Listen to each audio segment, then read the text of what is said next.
যেখানে শিক্ষার ব্যবস্থা নেই, যেখানে স্বাস্থ্যের ব্যবস্থা নেই, যেখানে কোনো কিছুই সঠিকভাবে চলতে পারে না। শুধু এই সরকার দুর্নীতি আর কাটমানি ভর্তি, প্রত্যেকটি নেতা মন্ত্রী থেকে শুরু করে আপাতমস্তক দুর্নীতিগ্রস্ত।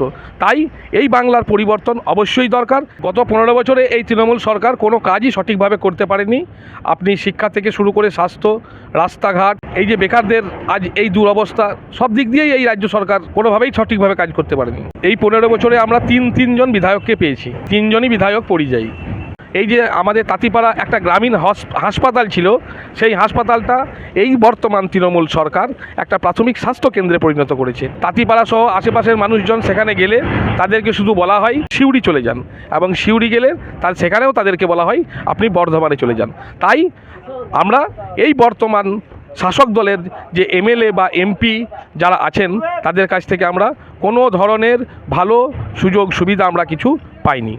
হাজার হাজার লক্ষ লক্ষ কোটি কোটি যুবক মনে করে যে বাংলার এই পরিবর্তন দরকার। কারণ বর্তমান বাংলায় আপনারা টিভির মাধ্যমে, সোশ্যাল মিডিয়ার মাধ্যমে আমরা সকলেই দেখছি যে এমনকি আমি নিজেও একজন শিক্ষিত বেকার, কিন্তু কোনো কর্মসংস্থান পশ্চিম বাংলায় নেই। প্রত্যেক দিন হাজার হাজার লক্ষ লক্ষ ছেলেমেয়েরা পরিযায়ী শ্রমিক হিসাবে ভিন রাজ্যে গিয়ে কাজ করছে।